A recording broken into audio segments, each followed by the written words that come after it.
देखो भाई, इससे पहले हम IRT पॉलिटेक्निक जो कि भारत भारती बुक से हम हल कर रहे हैं। ठीक है, भारत भारती बुक है जो कि बहुत इंपॉर्टेंट किताब है और बहुत अच्छा किताब है। पॉलिटेक्निक इंट्रेंस एग्जाम निकालने के लिए भारत भारती बुक आप यूज करोगे, बहुत अच्छा बुक है। आप IRT भी निकाल सकते हैं, पॉलिटेक्निक भी निकाल सकते हैं। और इतना अच्छा बुक है। जो अरिहंत है, अरिहंत में बहुत मिस्टेक होता है, एक वितराग होता है वो भी बहुत मिस्टेक होता है। भारत भारती में बिल्कुल मिस्टेक नहीं होता है, बहुत बेस्ट किताब होता है। ठीक है भाई, भारत भारती के हम 4 चैप्टर बोलते हैं कि देखो, पहला चैप्टर घातांक करणी डाल चुके हैं वीडियो में, और दूसरा चैप्टर है लघुगुणक, दूसरा चैप्टर जो है लघुगुणक है, दूसरा चैप्टर लघुगुणक हम डाल चुके हैं। और तीसरा चैप्टर जो है कि हमारा तीसरा चैप्टर है बीजगणित के उपयोगी सूत्र। आज चौथा चैप्टर चलेगा जिसको बोलते हैं गुणनखंड, जिसको बोलते हैं गुणनखंड, इंग्लिश में फैक्टर्स बोलते हैं, जिसका चैप्टर 4 है। ठीक है, ये भारत भारती बुक से है। इंट्रेंस एग्जाम के लिए भारत भारती बुक इतना बेस्ट होता है जो कि क्या बोलते हैं, इससे बेस्ट कोई बुक नहीं होता है। ठीक है, अब इससे पहले हम आपको गुणनखंड के नियम बताएंगे। गुणनखंड का नियम क्या होता है, गुणनखंड कितने प्रकार के होते हैं, बहुपद क्या होता है, इस वीडियो में जाएगा। ठीक है, आज इसको हल करते हैं। इसका इंट्रोडक्शन है जो कि बहुपद। बहुपद पहला क्या होता है, बहुपद किसे कहते हैं, जो कि हम कक्षा 9 में पढ़ के आते हैं। कक्षा 9 में पढ़ाया जाता है, कक्षा 8 में भी पढ़ाया जाता है। बहुपद किसे कहते हैं। ठीक है भाई, बहुपद किसे कहते हैं इसको हम देखते हैं। देखो, बहुपद वह होता है, देखो यहाँ पे लिख लेते हैं, यहां से वह व्यंजक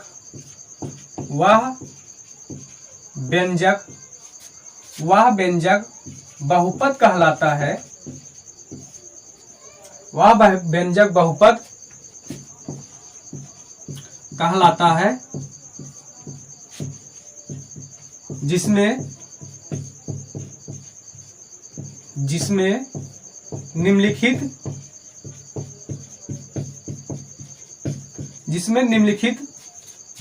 3 गुण होते हैं।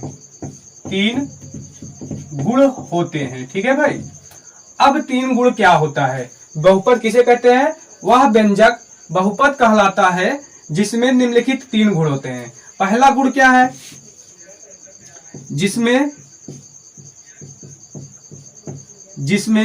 एक प्रकार का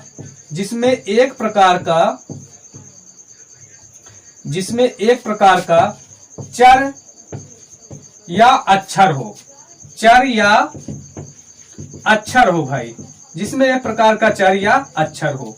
और दूसरा गुण क्या होता है इसमें, क्या होता है, जिसका घात धन पूर्णांक हो भाई। दूसरा होता है जिसका घात धन पूर्णांक हो, जिसका घात धन पूर्णांक हो, ये दूसरा इसका गुण है। ठीक है भाई, अब इसको हम बारी बारी समझाएंगे। और तीसरा क्या होता है, जिसका गुणांक वास्तविक संख्या हो, जिसका गुणांक वास्तविक संख्या हो, जिसका गुणांक वास्तविक संख्या हो। ठीक है भाई, जिसका गुणांक वास्तविक संख्या हो। अब ये क्या बोलते हैं, जिसमें ये 3 गुण मिलते हैं उसी के क्या बोलते हैं, बहुपद बोला जाता है भाई। ठीक है, बहुपद क्या होता है हम देख लेते हैं फिर। वह व्यंजक बहुपद कहलाता है जिसमें निम्नलिखित 3 गुण होते हैं। और 3 गुण क्या होता है, पहला नंबर जिसमें एक प्रकार का चर या अक्षर हो, दूसरा गुण है जिसका घात धन पूर्णांक हो, और तीसरा है जिसका गुणांक वास्तविक संख्या हो। अब भाई हम समझ लेते हैं चर क्या होता है। ठीक है, चर के बारे में हम जानते हैं, यहां से देख लेते हैं चर क्या होता है। भाई चर वो संख्या होती है, वो चीज होती है, जैसे कि चर क्या बोलते हैं, जैसे कि हो जाता है ABC डैश कहां तक, Z तक। जो Z तक आता है, Z तक होता है, उसे बोलते हैं चर, उसे बोलते हैं चर। यानी कि जो अल्फाबेट नाम आ जाए ABCD, जहां तक कहां तक Z, इसको बोलते हैं चर। समझ में, चर किसे कहते हैं, अक्षर वही चीज है, चर या अक्षर। और अचर किसे कहते हैं ये देख लेते हैं। अचर किसे कहते हैं, जो गिनती स्टार्ट हो जाए 1 2 3 डैश माइनस में भी हो जाता है, उसे बोलते हैं अचर, अनंत तक। ठीक है, इसको बोलते हैं चर, इसको बोलते हैं अचर। समझ में आया भाई। अभी देखिए, इसको क्या बोलते हैं, चर बोलते हैं, इसको अचर बोलते हैं। अब ये बहुपद कहलाता है, जिसमें बता दिए जिसमें एक प्रकार का चर या अक्षर हो, जिसका घात धन पूर्णांक हो, जिसका गुणांक वास्तविक संख्या हो, इसी तीनों गुण जिसमें मिलता है उसके बोलते हैं क्या, बहुपद बोलते हैं। ठीक है भाई, इसको बोलते हैं बहुपद। अब इसका हम एग्जाम्पल यहां समझ लेते हैं, यहां से एग्जाम्पल समझ लेते हैं। किताब ले लेते हैं भाई। जैसे कि अब इसमें बोल दिया गया एग्जाम्पल, अब जैसे कि एग्जाम्पल हो गया x + 4, पहला एग्जाम्पल। अब दूसरा एग्जाम्पल हो गया x² + 3x - 5। तीसरा एग्जाम्पल हो गया 2x³ + 4x² - 6x - 8। ठीक है भाई, ये क्या बहुपद है कि नहीं है, अब इसको हमको देखना है। देखो भाई, पहला गुण मिल रहा है नहीं, जिसमें एक प्रकार का चर या अक्षर हो। देखो भाई, इसमें x है, अब इसमें भी क्या बोलते हैं, x है कि नहीं है, है, क्योंकि x घाते 0 करेंगे हो जाएगा, ये हमारा बहुपद है।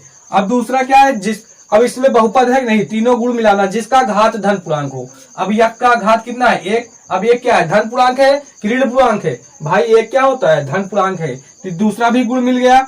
अब तीसरा बोल रहे जिसका गुणांक वास्तविक संख्या हो। ठीक है, जिसका गुणांक वास्तविक संख्या। देखो भाई, x का गुणांक क्या है, 1 है ना, x का गुणांक 1 है। गुणांक वास्तविक संख्या किसे कहते हैं, वास्तविक संख्या हम बता चुके हैं घातांकरण के नियम में, आप जाके देख लीजिए, वहां पर वास्तविक संख्या ये बताया गया है। तो वास्तविक संख्या वे संख्याएं होती है जो सभी संख्याएं के संग्रह को वास्तविक संख्या कहते हैं। ठीक है, 9 में पढ़ाया जाता है। अब देखो, अब इसका घात, इसका गुणांक क्या है, वास्तविक संख्या है, तो इसका मतलब तीनों गुण मिल रहे हैं, तो क्या हो जाएगा, पहला नंबर बहुपद हो जाएगा। अब दूसरा नंबर हम देखेंगे, दूसरा नंबर x² + 3x - 5 क्या है, बहुपद है कि नहीं है। तो ये देखेंगे भाई, पहला नंबर मिलाएंगे जिसमें एक प्रकार का चर या अक्षर हो। देखो, इसमें भी x² है, यहाँ पर 3x है, यानी कि इसमें जो है x है, सब में x है, ये तीनों गुण, मतलब जिसमें x एक प्रकार का चर या अक्षर हो, उससे क्या बोलते हैं, उससे बोलते हैं क्या, बहुपद। लेकिन तीनों गुण मिलाना है भाई, जिसका घात धन पूर्णांक हो। अब इसका घात 2 है, किसमें है, प्लस में माइनस में, प्लस में तो धन पूर्णांक होगा। जिसका गुणांक वास्तविक संख्या हो, अब इसका गुणांक x² गुणांक 1 है, अब x का गुणांक 3 है, इसका गुणांक क्या है, वास्तविक संख्या है, तो बहुपद होगा। तीनों गुण मिल रहे हैं, ये भी बहुपद होगा। ठीक है भाई, अब क्या बोलते हैं, तीसरा नंबर देखेंगे। देखो, 2x घाते 3 + 4x² - 6x - 8। अब ये क्या बहुपद है, तो यही तीनों गुण मिलाना है, जिसमें एक प्रकार चर है। देखो, x³ है, x² है, -x है, एक प्रकार चर है, जिसका घात धन पूर्णांक है। x³ x घाते 3 क्या प्लस में है ना भाई, माइनस तो है नहीं, तो इसका घात धन पूर्णांक है, जिसका गुणांक वास्तविक संख्या है। देखो, x³ का गुणांक 2 है, x² गुणांक 4 है, और x का गुणांक -6 है, और वास्तविक संख्या है, तो तीनों गुण मिल रहे हैं, तो क्या हो जाएगा भाई, बहुपद हो जाएगा। समझ में आया, इसको उतार लीजिए आप। बहुपद के बारे में इससे पहले हम बता दिए थे, बहुपद के डिफिनेशन लिखा दिए, अब उसको हम एग्जाम्पल करते हैं। ठीक है, क्या अब ये तीनों बहुपद है कि नहीं है। ठीक है भाई, बहुपद हम पहले बताए थे, क्या बहुपद में पहला नंबर बताया गया था जिसका घात, जिसमें एक प्रकार का चर या अक्षर हो, और दूसरा नंबर बताया गया था जिसका घात धन पूर्णांक हो, तीसरा नंबर बताया गया था जिसकी गुणांक वास्तविक संख्या हो। ठीक है भाई, उसी को तीनों गुण मिलते हैं तो उसे क्या बोलते हैं, बहुपद बोलते हैं। ठीक है, अब हम पहला चेक करते हैं कि बहुपद है कि नहीं है। देखो, अब पहला क्या बोलता है, जिसमें एक प्रकार का चर या अक्षर हो, तो इसमें x² है, तो इसमें भी x है। अब एक प्रकार का चर है, एक प्रकार चर है, पहला गुण मिल रहा है।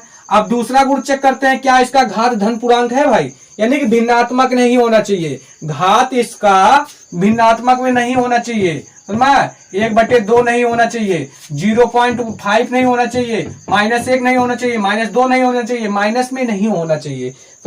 इसका घात धन पूर्णांक होना चाहिए, खाली जैसे कि 2 हो जाए, 1 हो जाए, 3 हो जाए, 4 हो जाए, डैश डैश ऐसे आनंद तक, लेकिन प्लस में होना चाहिए। ठीक है, प्लस में होगा इसका घात तो हम कहेंगे घात धन पूर्णांक है, लेकिन भिन्नात्मक में नहीं होना चाहिए, 1/2 नहीं होना चाहिए, दशमलव में नहीं आना चाहिए इसका घात का, और ये -1 नहीं आना चाहिए, -1 नहीं आना चाहिए, यानी घात धन पूर्णांक होना चाहिए। जैसे 2, 1, 3, 4, 5 आ जाए तो इसका घात कितना है, 2 है। ठीक है भाई, तो यानी कि पहला गुण तो मिल गया, एक प्रकार का चर है, दूसरा गुण मिलाना है इसका घात धन पूर्णांक है, अब तीसरा मिलाना है गुणांक वास्तविक संख्या है नहीं वास्तविक संख्या है।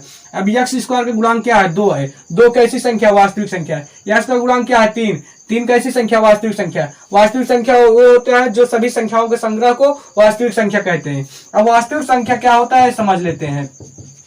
वास्तविक संख्या जो भी आ जाए, -1 हो जाए, -2 हो जाए, √3 हो जाए, कुछ भी आ जाए, इसको बोलते हैं वास्तविक संख्या। लेकिन जो कौन सी चीज ऐसी है जो वास्तविक संख्या नहीं है, इसको बोलते हैं वास्तविक संख्या नहीं है। जैसे -√3 हो जाए, -√5 हो जाए, ये वास्तविक संख्या नहीं है, ये वास्तविक संख्या है। ठीक है भाई, अब ये वास्तविक संख्या नहीं है, ये वास्तविक संख्या है। ठीक है भाई, अब इसका गुणांक देखो, वास्तविक संख्या, इसका भी गुणांक वास्तविक संख्या, तीनों गुण मिल रहे हैं तो इसको बोल देंगे बहुपद है, यह बहुपद है। ठीक है भाई, अब रीजन भी लिखना है तो यहाँ पर रीजन लिख सकते हैं, क्योंकि कोई भी रीजन लिख दीजिए यहाँ पर, क्योंकि लिख दीजिए कुछ भी, क्योंकि घात धन पूर्णांक है। तीनों में से कोई भी रीजन लिख दीजिए, घात धन पूर्णांक है। अब दूसरा चेक करते हैं क्या बहुपद है कि नहीं। देखो, अब एक प्रकार का चर है, इसमें y² है, इसमें भी y² है। अब इसका घात धन पूर्णांक, इसका प्लस में 2 आ रहा था, इसका घात धन पूर्णांक है। अब तीसरा गुण मिलाएंगे, क्या वास्तविक संख्या है इसका गुणांक? इसका गुणांक वास्तविक संख्या है, यहाँ 3 है, यहाँ 4 है, तो ये भी बहुपद है। रीजन में कुछ भी लिख दो। अब तीसरा चेक करें क्या बहुपद है कि नहीं है। देखो भाई, यहाँ पर x² है, यहाँ पर y है। अब पहला गुण क्या कहता है कि इसमें कहता है कि क्या एक जिसमें एक प्रकार का चर होना चाहिए, इसमें x² है, इसमें y² है, एक प्रकार का चर नहीं है। और दूसरी गुण क्या कहता है, जिसका घात धन पूर्णांक है, मिल रहा है। और तीसरा गुणांक वास्तविक संख्या है। लेकिन तीनों मिलना चाहिए, तीनों में से एक नहीं मिलेगा, 2 मिल जाएगा तो बहुपद नहीं होगा। ये बहुपद है ऊपर वाला, क्योंकि ये तीनों गुणों का फॉलो कर रहा है, ये बहुपद है, ये बहुपद नहीं है, यह बहुपद नहीं है। समझ में आया भाई? उतार लीजिए, उतार लीजिए इतना। बहुपद की घात, बहुपद की घात क्या होता है? व्यंजक में यक्ष की उच्चतम घात को बहुपद की घात कहते हैं भाई। समझ में? व्यंजक में यक्ष की घात, यक्ष हो, वाई हो, चाहे जो भी चर हो, उसकी उच्चतम घात को बहुपद की घात कहते हैं। समझ में? जैसे एग्जाम्पल इसमें दे दिया 2x घाते 2 और प्लस 3x -5। इसमें पूछ ले बहुपद की घात कितना है, तो यहाँ पर उच्चतम घात क्या है बहुपद की? उच्चतम घात, यक्ष की उच्चतम घात कितनी है? तो यहाँ पर बहुपद की, यहाँ पर यक्ष की उच्चतम घात 3 है, उच्चतम घात 3 है, 3 है। तो यहाँ पर बहुपद की घात कितना हो जाएगा भाई? बहुपद की घात, बहुपद की घात 3 है। ठीक है भाई, क्या बोल रहा है एक बार समझ लेते हैं फिर से। व्यंजक में यक्ष की घात, यक्ष की उच्चतम घात को बहुपद की घात कहते हैं। अब जैसे कि एग्जांपल में हो गया 2x घाते 2 प्लस 3x -5। इसमें बहुपद की घात कितना है? इसमें देखेंगे यक्ष की सबसे अधिक घात कितना है, सबसे ज्यादा घात कितना है। तो यहाँ पर यक्ष की सबसे ज्यादा घात 2 है, तो इस बहुपद की घात कितना हो जाएगा भाई? यहाँ पर 2 है भाई, इस बहुपद की घात कितना हो जाएगा? 2 हो जाएगा, इस बहुपद की घात 2 हो जाएगा। एक एग्जांपल और ले लेते हैं हम, पहला एग्जांपल है, दूसरा एग्जांपल। जैसे यहाँ पर 3x घाते 4 plus 2x घाते 3 plus x² -6। अब इसमें पूछ लिया जाए बहुपद की घात कितना है। इसमें देखेंगे यक्ष की सबसे ज्यादा घात कौन सा है, यक्ष की सबसे ज्यादा घात कौन है। अब इसमें x घाते 4 दिया है प्लस इसमें x घाते 3 दिया है, यहाँ पर x² है, तो इस बहुपद की घात कितना होगा भाई? तो इस बहुपद की घात 4 होगा, बहुपद की घात 4 होगा, बहुपद की घात 4 होगा। ठीक है भाई, 4 होगा, क्योंकि बताया गया था व्यंजक में यक्ष की उच्चतम घात, उच्चतम मतलब अधिक से अधिक घात, अधिक से अधिक घात को बहुपद की घात कहते हैं। अब इसमें सबसे अधिक घात कितना है भाई? 4 है, तो इस बहुपद की घात कितना हो जाएगा? 4 होगा, हो जाएगा। ठीक है भाई, उतार लीजिए। बहुपद के प्रकार, बहुपद कितने प्रकार के होते हैं भाई? बहुपद कितने प्रकार के होते हैं? बहुपद निम्नलिखित, बहुपद निम्नलिखित 3 प्रकार के होते हैं, 3 प्रकार के होते हैं भाई। बहुपद निम्नलिखित 3 प्रकार के होते हैं। ठीक है, पहला नंबर क्या होता है भाई? पहला नंबर होता है रैखिक बहुपद, पहला नंबर रैखिक बहुपद। ठीक है भाई। पहला नंबर रैखिक बहुपद। रैखिक बहुपद किसे कहते हैं? जिसका घात एक हो, जिसका घात एक हो उसे रैखिक बहुपद कहते हैं, उसे रैखिक बहुपद कहते हैं भाई। ठीक है, रैखिक बहुपद कहते हैं। ठीक है, इसका एग्जाम्पल ले लेते हैं। जैसे एग्जाम्पल हम समझ लेते हैं, जैसे यहाँ पर x प्लस 5 हो गया, पहला एग्जाम्पल। दूसरा एग्जाम्पल हो गया 2x प्लस 5 हो गया। तीसरा एग्जाम्पल हो गया जैसे कि y प्लस 6 हो गया। चौथा एग्जाम्पल हो गया कि y माइनस 7 हो गया। यानी कि जिसका घात एक हो उसे बोलते हैं रैखिक बहुपद। देखो यहाँ पर x घात 1 है, 2x घात 1 है, y घात 1 है, y घात 1 है। जिसका घात एक हो उसे रैखिक बहुपद बोलते हैं। दूसरा कौन सा होता है भाई? बोलते हैं द्विघात बहुपद। दूसरा कौन सा प्रकार का होता है? द्विघात बहुपद। द्विघात बहुपद होता है। ठीक है भाई, द्विघात बहुपद होता है जिसमें जिसका घात 2 हो, जिसका घात 2 हो, जिसका घात 2 हो उसे द्विघात बहुपद कहते हैं भाई। उसे द्विघात बहुपद कहते हैं, द्विघात बहुपद कहते हैं। ठीक है भाई, आइए इसको हम एग्जाम्पल से समझते हैं। देखो बहुपद, द्विघात बहुपद किसे कहते हैं? जिसका घात 2 हो उसे द्विघात बहुपद कहते हैं। एग्जाम्पल से समझते हैं, जैसे कि 2x स्क्वायर प्लस 3 प्लस 5। अब इसका घात कितना है भाई? इसका घात 2 है, इसे बोलते हैं द्विघात बहुपद। जैसे एक एग्जाम्पल और ले लेते हैं दूसरी प्रकार के, 3y square plus 4y minus 6 हो जाए। अब देखो भाई इसमें घात कितना है? 2 है। इसको कितना, कौन सा बहुपद बोलेंगे? द्विघात बहुपद बोलेंगे। ठीक है भाई, अब हम तीसरे प्रकार की बात करते हैं, त्रिघात बहुपद बोलते हैं। त्रिघात बहुपद, त्रिघात बहुपद। ठीक है भाई, ये 3 प्रकार के होते हैं। पहला रैखिक बहुपद, दूसरा द्विघात बहुपद, तीसरा त्रिघात बहुपद। अब इसमें क्या होता है? जिसका घात 3 हो, जिसका घात 3 हो, जिसका घात 3 हो उसे त्रिघात बहुपद बोलते हैं, उसे त्रिघात बहुपद कहते हैं, त्रिघात बहुपद कहते हैं भाई। ठीक है, इसको हम एग्जाम्पल के माध्यम समझते हैं। जैसे कि एग्जाम्पल ले लेते हैं, यहाँ पर 7x³ plus 2x square plus x minus 6। अब इसका घात कितना है भाई? 3। इसको हम क्या बोलेंगे? त्रिघात बहुपद बोलेंगे। ठीक है भाई, इसका घात 3 है, इसको बोलेंगे त्रिघात बहुपद बोलेंगे। ठीक है, ये देखो 3 प्रकार होता है। पहले रैखिक बहुपद, दूसरा द्विघात बहुपद, तीसरा त्रिघात बहुपद। रैखिक बहुपद क्या होता है? जिसका घात 1 होता है उसे रैखिक बहुपद बोलते हैं। द्विघात बहुपद क्या होता है? जिसका घात 2 होता है उसके द्विघात बहुपद बोलते हैं। त्रिघात बहुपद क्या होता है? जिसका घात 3 होता है उसे त्रिघात बहुपद बोलते हैं। एग्जाम्पल के माध्यम समझ लिए, x घात 1 हो गया, इसको एक रैखिक बहुपद बोलेंगे। x घात 2 हो गया, इसको बोलते हैं द्विघात बहुपद। और x घात 3 हो गया, इसको बोलते हैं त्रिघात बहुपद। ठीक है, त्रिघाती बहुपद। उतार लीजिए भाई। गुणनखंड, फैक्टर्स। गुणनखंड किसे कहते हैं ये देख लेते हैं भाई।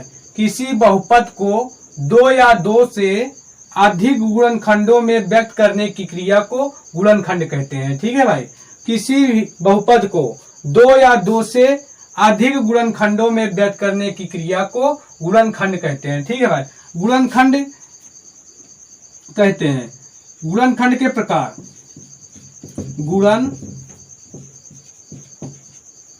गुणनखंड के प्रकार, गुणनखंड के प्रकार, टाइप्स ऑफ फैक्टर। ठीक है भाई,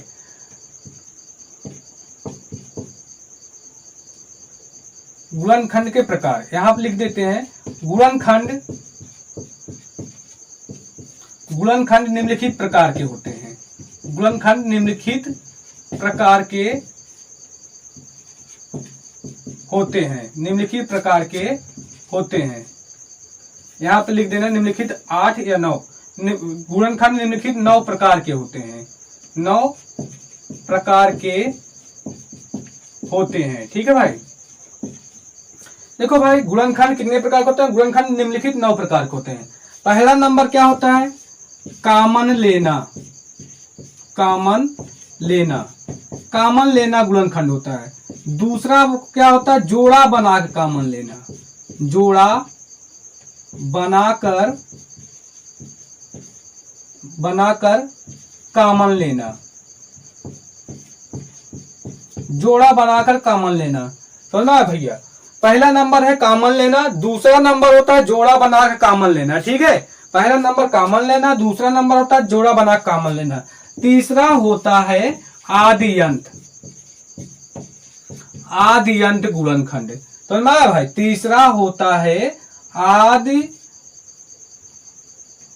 तीसरा नंबर होता है आदियंत गुणनखंड। पहला कॉमन लेना, जोड़ा बनाकर कॉमन लेना, आदियंत गुणनखंड। अब इसके बाद चौथा क्या होता है? वर्गांतर। चौथा होता है वर्गांतर। ठीक है भाई, वर्गांतर गुणनखंड। पांचवा का बात करते हैं हम। अब पांचवा होता है घन योग। घन योग, ठीक है भाई, घन योग गुणनखंड। छठवा होता है घनांतर। घनांतर गुणनखंड, ठीक है भाई। और सातवां होता है, देखो चौथा हो गया वर्गांतर, पांचवा होगा घन योग, छठवा हो गया घनांतर और सातवां होता है पूर्ण वर्ग। सातवां होता है पूर्ण वर्ग गुणनखंड।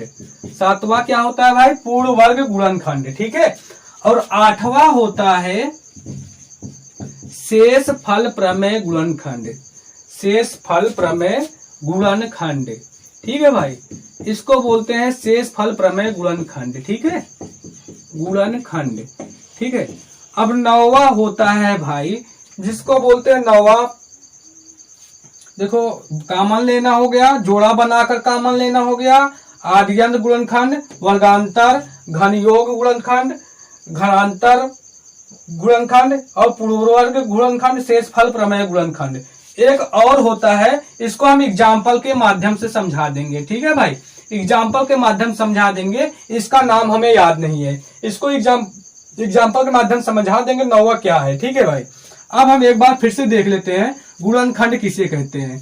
किसी बहुपद को दो या दो से अधिक गुणनखंडों में व्यक्त करने की क्रिया को गुणनखंड कहते हैं। गुणनखंड के प्रकार, गुणनखंड निम्नलिखित 9 प्रकार के होते हैं। पहला नंबर है कॉमन लेना, दूसरा नंबर होता है जोड़ा बनाकर कॉमन लेना, तीसरा होता है आदियंत, चौथा होता है वर्गांतर और पांचवा होता है घन योग, छठवां होता है घनांतर, सातवां होता है पूर्ण वर्ग, आठवां होता है शेष फल प्रमेय गुणनखंड और नौवां होता है, इसका नाम हमें याद नहीं आ रहा है, नाम याद आ जाएगा तो बता देंगे, इसको एग्जाम्पल के माध्यम समझा देंगे नौवां गुणनखंड क्या है।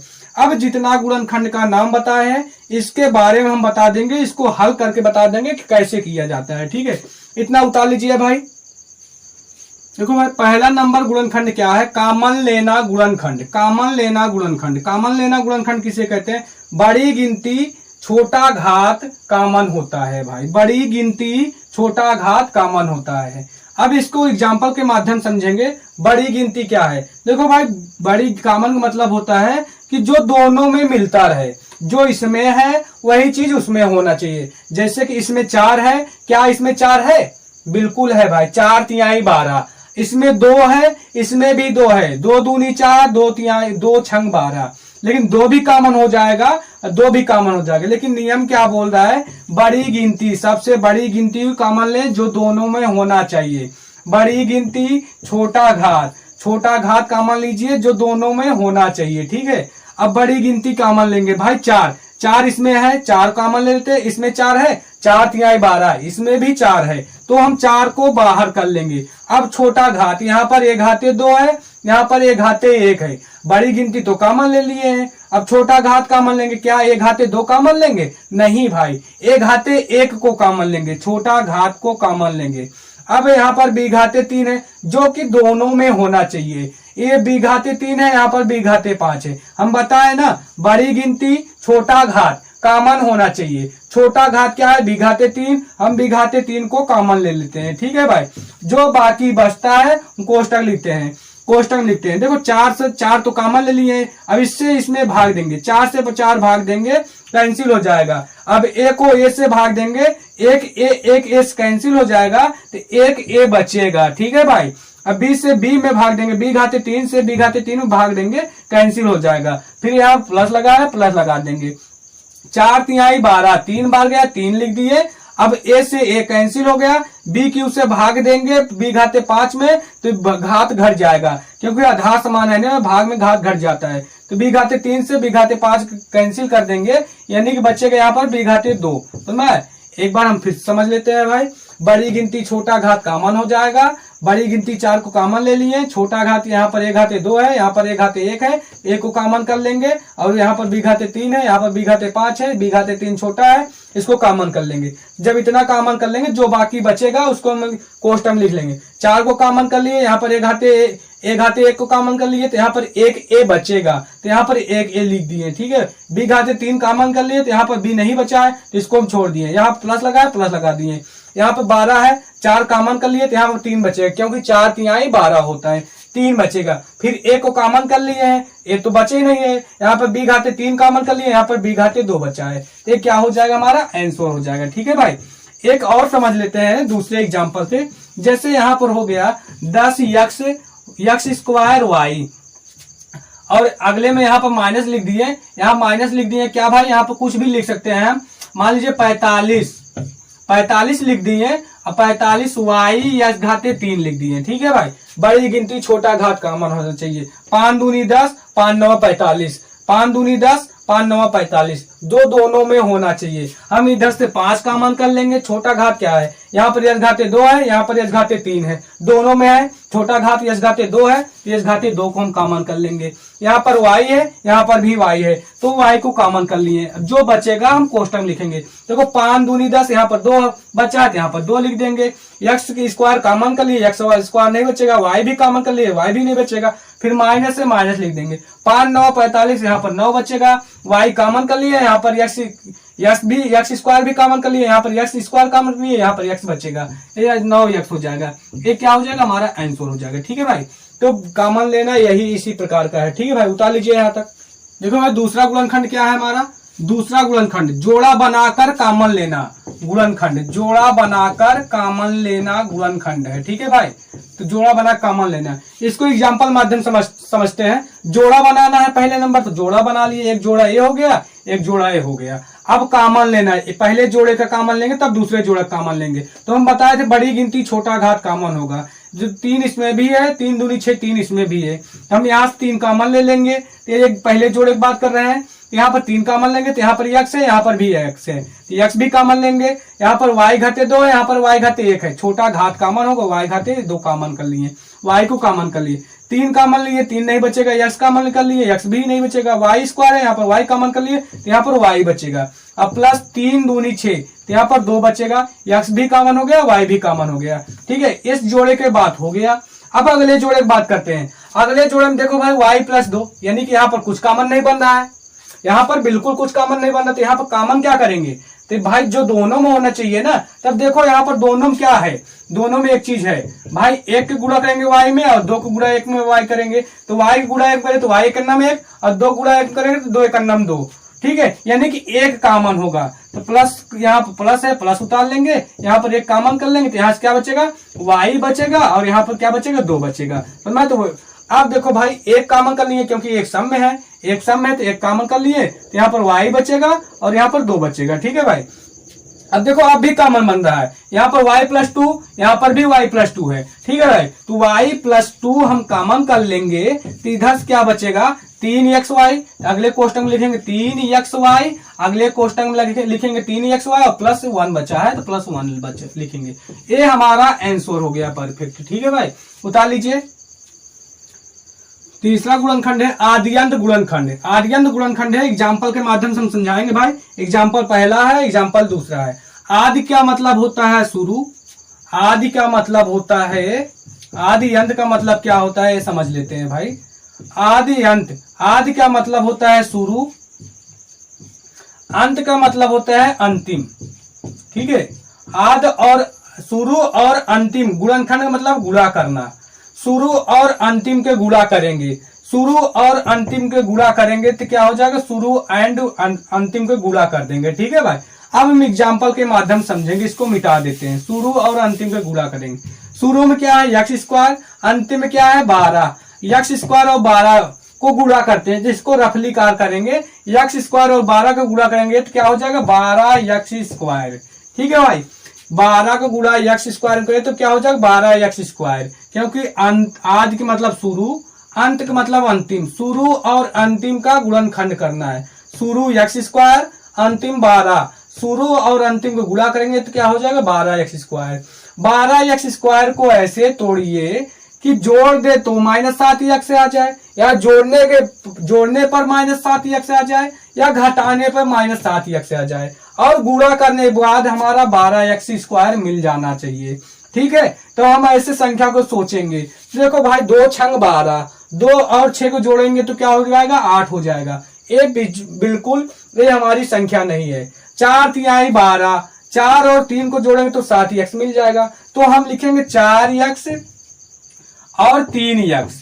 अब इसको जोड़ेंगे तो 7 एक्स मिल जाएगा भाई, लेकिन हमको क्या लाना है -7 एक्स और प्लस में 12 एक्स स्क्वायर लाना है, क्योंकि गुणा करने के बाद हम ऐसी संख्या को सोचे कि गुणा करने के बाद वही 12 एक्स स्क्वायर मिल जाए और जोड़ने के बाद 7 एक्स मिल जाए। तो हम 4 और 3 को ले लिए। ठीक है, 4 को माइनस कर देते हैं और 3 को माइनस कर देते हैं। अब इसको जोड़ेंगे तो क्या होता है समान चिन्ह जुड़ जाता है और वही चिन्ह लग जाता है।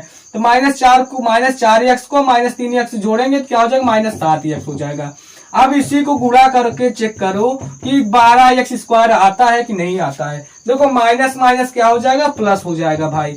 और 4 गुणा 3 करें 4 तिहाई 12 हो जाएगा। एक्स गुणा एक्स में क्या हो जाएगा एक्स स्क्वायर हो जाएगा, वही मिल रहा है। यानी कि अब क्या करेंगे इस क्वेश्चन को आगे बढ़ाएंगे।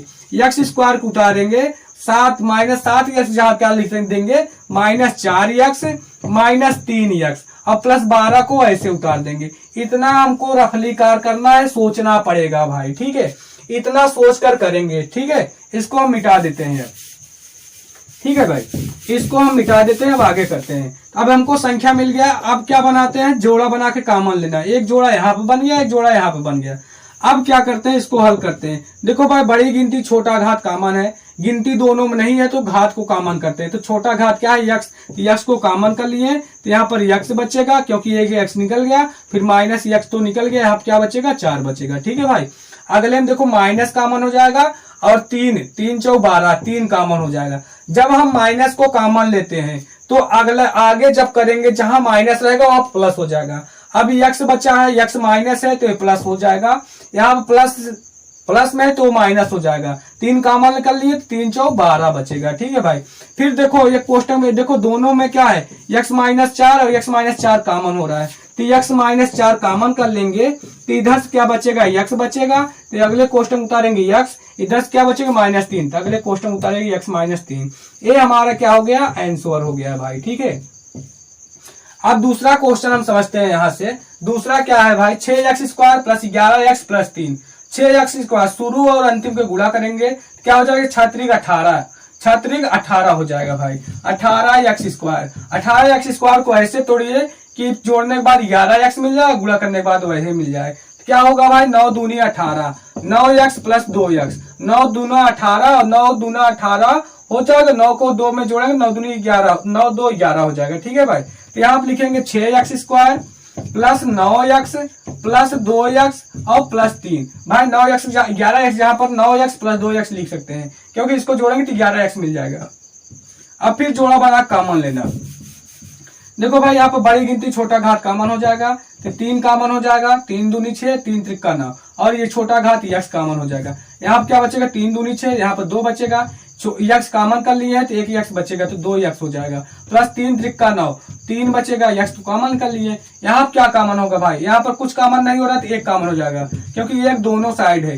1 कॉमन कर लेंगे तो जो कोष्टक बचेगा तो 2x + 3 वही बचेगा। ठीक है, अब देखो दोनों साइड 2x + 3, 2x + 3, अब दोनों साइड 2x + 3 से कॉमन कर लेंगे, अगले कोष्टक क्या बचेगा 3x और यहाँ से +1। ठीक है भाई, इसका आंसर ये हो गया। ठीक है, उतार लीजिए। देखो भाई चौथा नंबर गुणनखंड है वर्गांतर गुणनखंड। वर्गांतर गुणनखंड एग्जाम्पल से माध्यम समझते हैं। देखो 4x² माइनस 25, समझ 4x² माइनस 25। अब हम एक सूत्र जानते हैं, a² माइनस b² बराबर होता है एक कोष्टक में a प्लस बी, एक कोष्टक में होता है a माइनस बी। ठीक है भाई, आपको तीसरे चैप्टर में पढ़ाया दिया गया है बीजगणित के उपयोगी सूत्र में, ये सूत्र बताया गया है। ठीक है भाई, तब इसको हल करेंगे, इसी प्रकार हम बनाएंगे, इसी को बोलते हैं वर्गांतर गुणनखंड। ठीक है, अब हम 4 को क्या लिख सकते हैं भाई, 2 और 2x, यहाँ पर 4 को लिख दिए 2 और x को लिख दिए x।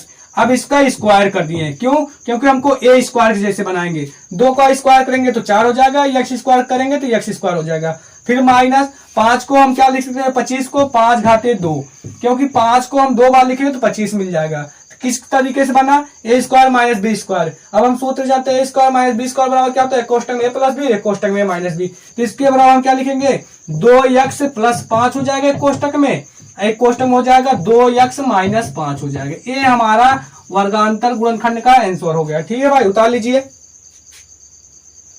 5वां है भाई घन योग गुणनखंड। इसको गुणनखंड ठीक से हम बनाते हैं, गुणनखंड, घन योग गुणनखंड। घन योग गुणनखंड क्या है भाई, 8x³ प्लस 25y³। तो इसको बनाने के लिए हमको एक सूत्र का आवश्यकता होता है, जिसको जानते हैं a³ plus b³। a³ plus b³ बराबर क्या होता है, एक कोष्टक में a प्लस बी, एक कोष्टक में होता है a² plus b² plus minus a b होता है। ठीक है भाई, तो इसी जैसे बनाएंगे। यहाँ पर हमको यहाँ क्या लाना है, a³ प्लस b³ जैसे लाना है। तो हम 8 को क्या लिख सकते हैं भाई, 8 को हम 2x घाते 2x का क्यूब लिख सकते हैं, 2x का क्यूब। 2 को 8 3 बार तोड़ेंगे तो 8 मिल जाएगा, x को 3 बार करेंगे तो x³ मिल जाएगा। प्लस 125 को क्या लिख सकते हैं, 5y घाते 3, 5y घाते 3 करेंगे तो 5 को हम 3 बार तोड़ेंगे तो 125 मिल जाएगा, y को 3 बार तोड़ेंगे तो y³ मिल जाएगा। अब किसके जैसे बन गया, a³ plus b³। a³ plus b³ बराबर क्या होता है, कोष्टक में a प्लस बी, एक कोष्टक में a² plus b² minus ab। इसके बराबर हम क्या लिखेंगे, एक कोष्टक में 2x प्लस 5y, एक कोष्टक में क्या हो जाएगा a² यानी कि 2x का स्क्वायर हो जाएगा। अगले कोष्टक में हो जाएगा 2x² प्लस b² 5y²। अब माइनस ए बी होता है, माइनस ए बी 2x गुणे 5y, 2x गुणे 5y हो जाएगा। ठीक है भाई, अब इसको हल करेंगे तो यहाँ क्या हो जाएगा, 2x प्लस 5y। अगले क्वेश्चन क्या हो जाएगा, 2 का स्क्वायर तोड़ेंगे तो 2 का स्क्वायर करेंगे 4 हो जाएगा, x का स्क्वायर करेंगे तो x² हो जाएगा, 5 का स्क्वायर करेंगे तो 25 हो जाएगा, y का स्क्वायर करेंगे तो y² हो जाएगा। यहाँ पे माइनस है, माइनस लगा देंगे, 5 दूनी 10 x y हो जाएगा। ये हमारा आंसर हो जाएगा। इसी को क्या बोलते हैं भाई, इसी को बोलते हैं घन योग गुणनखंड। ठीक है भाई, उतार लीजिए। देखो भाई 6वां नंबर घनांतर गुणनखंड। घनांतर गुणनखंड क्या होता है, 8x³ माइनस 125y³। एग्जाम्पल के माध्यम समझते हैं। इसको समझाने से पहले हम आपको सूत्र बता देते हैं, a³ minus b³। a³ minus b³ सूत्र होता है, एक कोष्टक में a माइनस बी, अगले कोष्टक में होता है a² plus b² plus ab होता है भाई, a² plus b² plus ab होता है, यहाँ पर प्लस बनाना है। ठीक है भाई, अब 8x³ माइनस 125y³ को a³ माइनस b³ जैसे बनाएंगे। ठीक है भाई, 8 को हम 2x घाते पूरे का क्यूब कर देते हैं, 2x का होल क्यूब माइनस 5y का होल क्यूब। देखो भाई a³ माइनस b³ जैसे बन गया। अब इसके बराबर क्या होता है बताए ना, a³ माइनस b³ बराबर एक कोष्टक में a माइनस बी, एक कोष्टक में a² plus b² plus ab होता है। अब क्या लिखेंगे, एक कोष्टक में 2x माइनस 5y, अगले कोष्टक में हो जाएगा a² क्या है 2x का स्क्वायर हो जाएगा, प्लस b² क्या है 5y का होल स्क्वायर हो जाएगा, फिर प्लस ए बी क्या है 2x गुणे 5y। ठीक है भाई, अब इसी को हल करते हैं हम, इसी को हल करते हैं तो यहाँ पे क्या हो जाएगा, एक कोष्टक में 2x माइनस 5y, अगले कोष्टक में हो जाएगा 2 का स्क्वायर करेंगे 4x² हो जाएगा, 5 का स्क्वायर करेंगे तो 25y² हो जाएगा, 5 दूनी 10 प्लस क्या हो जाएगा 10xy हो जाएगा। ठीक है भाई, ये हमारा यहाँ तक आंसर हो गया। इसी को क्या बोलते हैं, घनांतर गुणनखंड। ठीक है भाई, उतार लीजिए। देखो भाई 7वां नंबर पूर्ण वर्ग गुणनखंड। पूर्ण वर्ग गुणनखंड क्या है, x² माइनस 6x प्लस 6।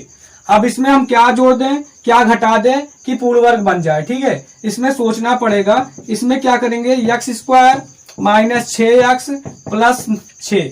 अब इसमें हम +3 को जोड़ देते हैं और -3 घटा देते हैं। 3 जोड़ देते हैं, 3 घटा देते हैं। 3 जोड़ेंगे, 3 घटाएं तो कोई फर्क नहीं पड़ेगा, क्योंकि -3 से +3 कैंसिल हो जाएगा। ठीक है भाई, तो इसको आगे हल करेंगे, क्या हो जाएगा, x² -6x, और 6 में 3 जोड़ेंगे कितना हो जाएगा, +9 हो जाएगा, और -3। तो यहाँ पर सूत्र जानते हैं, हम सूत्र जानते हैं, a - b का होल स्क्वायर होता है a² -2ab, या a² -2ab और +b² होता है। तो इसको देखो क्या बनेगा भाई, यहाँ पर x का स्क्वायर हो जाएगा, फिर यहाँ पर प्लस क्या होते हैं, 3 का स्क्वायर हो जाएगा, अब x² +3² -2a कितना है, x है, b कितना है, 3 है।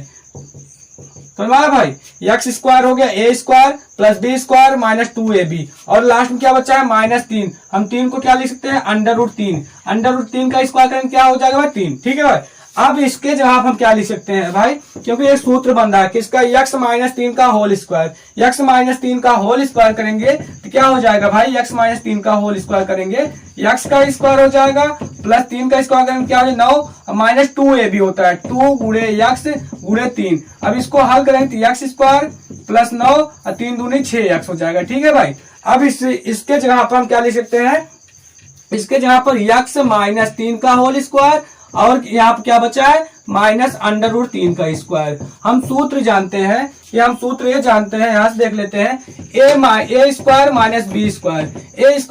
b² बराबर होता है एक कोष्टक में a + b, एक कोष्टक में a - b। तीसरी प्रकार a² - b², जिसको लिखेंगे एक कोष्टक में x - 3 + √3 हो जाएगा, एक कोष्टक में हो जाएगा x - 3 प्लस -√3 हो जाएगा भाई, -√3 हो जाएगा। ठीक है भाई, ए आंसर हो जाएगा। देखो ये कोष्टक में x + √3, तो x - 3 a² b² होता है, कोष्टक में a + b, एक कोष्टक में a - b। एक जहां क्या है x - 3, दूसरी जहां क्या है √3, एक कोष्टक में x - 3 x + 3 हो जाएगा, x - 3 + √3, x - 3 -√3। तो ये आंसर हो गया। ठीक है भाई, उतार लीजिए, इसी को बोलते हैं पूर्ण वर्ग। देखो भाई, गुणनखंड शेष आठवां क्या, शेषफल प्रमेय गुणनखंड। शेषफल प्रमेय गुणनखंड क्या होता है कि यश, देखो क्वेश्चन क्या है, यश क्यू -6x² + 11x - 6। अब इसको कैसे हल किया जाएगा, यक्स का मान हम क्या रख दे, जो सबको 0 कर दे। ठीक है भाई, सबको 0 कर दे। तो यहाँ पर हम हल करेंगे, तो यहाँ पर x = 1 रखने पर, यहाँ पर लिख देना x = 1 रखने पर, x = 1 रखने पर x³ -6x² + 11x - 6 को संतुष्ट करता है। तो भाई इसको संतुष्ट करता है, तो इसको हम देखते हैं, x = 1 रखे, क्या ये इसके पूरे मान को 0 कर देता है क्या। तो यहाँ पर हम चेक करते हैं इसको बगल में। ठीक है, इसको बगल में हम चेक करते हैं। तो देखो भाई x, अब हमारा समीकरण क्या है, x³ -6x² + 11x - 6। तब x = 1 रखे तो यहाँ पर 1 का हो जाएगा क्यूब, -6 x जहाँ पे 1 रखेंगे 1 के स्क्वायर + 11 x जहाँ पे 1 रखेंगे फिर -6। ठीक है भाई, 1 का क्यूब करेंगे तो 1 हो जाएगा, -1 का स्क्वायर करेंगे तो 1 हो जाएगा, 1 गुणा 6 में करेंगे 6 हो जाएगा, + 11 गुणा 1 में करेंगे तो 11 हो जाएगा, -6 हो जाएगा। ठीक है भाई, 11 में 1 जोड़ेंगे कितना हो जाएगा, 12 हो जाएगा। ठीक है, -6 कितना हो जाएगा, -12। देखो इसको काटेंगे क्या हो गया, 0 आ गया भाई।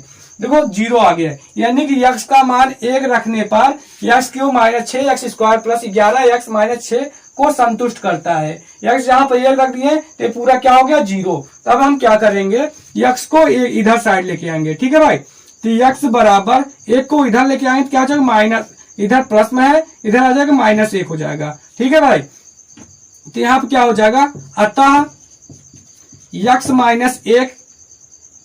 1 एक गुणनखंड है। ठीक है भाई, एक गुणनखंड a भी होगा। क्या होगा, x - 1। अब क्या करेंगे, जो हमको एक गुणनखंड मिला है x - 1, इससे भाग देंगे, किसमें, x³ -6x² + 11x - 6। अब भाग देंगे, हमको यहाँ पर x³ लाना है, x में कितने से गुणा करें x³ आ जाए, तो हम भाई x² को गुणा कर देते हैं। एक्स स्क्वायर गुणा करेंगे एक्स में, एक्स स्क्वायर गुणे एक्स करेंगे तो कितना हो जाएगा, एक्स घाते 3 हो जाएगा। अभी एक्स स्क्वायर गुणा -1 में करेंगे तो यहाँ प्लस है, यहाँ पे माइनस है, प्लस माइनस माइनस हो जाएगा। एक्स स्क्वायर गुणा 1 में करेंगे तो एक्स स्क्वायर हो जाएगा। ठीक है भाई। अब हरदम भाग में क्या होता है, घटाया जाता है, तो इसको हम घटा देते हैं यहाँ से, यहाँ से घटा देंगे। देखो एक एक्स क्यू क्या है, प्लस में, एक है माइनस में, इससे कैंसिल हो जाएगा। ये क्या हो जाएगा भाई, minus minus plus, minus minus plus हो जाएगा। ये -6 एक्स स्क्वायर में से प्लस एक्स स्क्वायर घटाएंगे कितना बचेगा, -5 एक्स स्क्वायर। ठीक है, बाकी जो बचा है उसको उतार लेते हैं, +11 एक्स -6। ठीक है, अब हमको यहाँ क्या लाना है, -5 एक्स स्क्वायर। एक्स में कितने से गुणा करें, -5 एक्स स्क्वायर आ जाए, तो हम कह देते हैं -5 एक्स से गुणा कर दो। -5 एक्स से गुणा कर दोगे तो -5 एक्स स्क्वायर आ जाएगा। देखो यहाँ पे माइनस, यहाँ प्लस, प्लस माइनस माइनस हो जाएगा। 5 गुणा एक्स करें तो क्या हो जाएगा, 5 हो जाएगा। एक्स गुणा एक्स करें तो क्या हो जाएगा, एक्स स्क्वायर हो जाएगा। ठीक है भाई, यहाँ पे माइनस, यहाँ पे माइनस, माइनस माइनस क्या हो जाएगा, प्लस हो जाएगा। 5 गुणा एक्स करें तो क्या हो जाएगा, 5 का नाम 5 और एक्स लगा है, एक्स उतार देंगे। ठीक है भाई, अब इसको फिर घटा देंगे। यहाँ क्या होगा, माइनस माइनस प्लस, ये माइनस प्लस कैंसिल हो जाएगा।